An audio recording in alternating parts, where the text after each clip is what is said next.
The voice of something not human. The story submitted to the site by redacted file from Baldwin Hills, Los Angeles on Unexplained Mysteries. We used to visit my grandparents in LA for Christmas growing up. The top floor bedroom of their LA home still housed the beds of my great-grandpa and grandma. My parents would stay in these beds when we would visit for Christmas.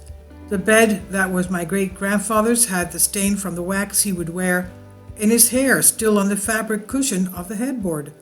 In his bed, no one could sleep in without the feeling like someone was standing over you watching you. I was home alone, taking a shower in the upstairs bathroom, and smelled old-school pipe tobacco that was not there. My grandfather used to take a Polaroid picture of the table set for Christmas dinner, often while listening to Sinatra. One time there was a large white mist floating above the table in the picture when it developed. Okay.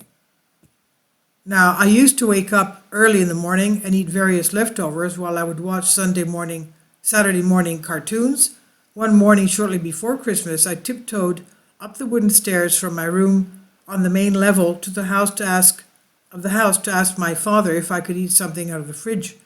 I remember it began very dark in my parents' room, and I did not see my father in his bed as I peered through the banister. I walked back down to the main level of the house and towards the kitchen past the front door.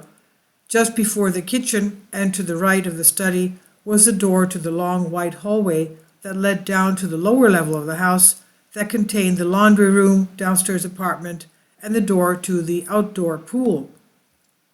I opened the door facing the long hallway down. I mustered up the courage in my 10-year-old self to squeak out in a high-pitched voice asking, "Dad, are you down here?" I instantly knew I was not alone. I felt an electric, tingly chill and was filled with a sense that I should not have asked that question and that I should escape as quickly as possible. What I heard back gives me goosebumps to this day. I heard a terrible hissing and powerful voice, which I could hear with both my ears, but also felt as if it was reverberating throughout my mind and my very soul. The voice said, "No." Scared does not cover what I felt. Primal. Consciousness altering. Sheer terror would be more accurate. Slamming the door, I ran to my room. I then slammed that door. I dove underneath the false safety of my covers. I waited there for hours, wide awake, until my father entered my room. Confused to why I was not out already, awake watching Transformers or G.I. Joe. I told him what had happened, and he talked me into following him downstairs so that I could see that he could prove that no one was in any closet or space who could have possibly done such a thing. This pointless act was equally as terrifying, as I was in no doubt about what had just occurred.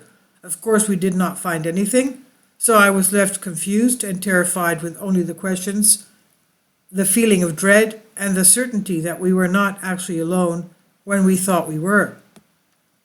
Years later, when I was 17, my father admitted that when he was down there playing as a kid, he'd heard voices, but he could not answer what they were saying, and hear people walking up and down the stairs that were not there. I know what you're thinking. Someone who was waiting downstairs in a closet all night to scare me, or maybe it was some walkie-talkie. The house had an alarm, which had a loud audible beep throughout the house, so no one else got in and was attempting to hide downstairs. There were no baby monitors or other technology to use. A walkie-talkie would not have produced the perfectly echoed sound and not the feeling of terror I felt. Only someone who had experienced the electric chill of an experience with a ghost can understand the tangibility of the feeling. Lastly, the most importantly, even at the age, I know a human voice when I hear it, and this was not a human voice. I heard the voice of something that was not human, maybe a demon or an angry ghost, but it still chills me to this day. So this was obviously a demonic experience. Anything that gives you fear is a demonic experience.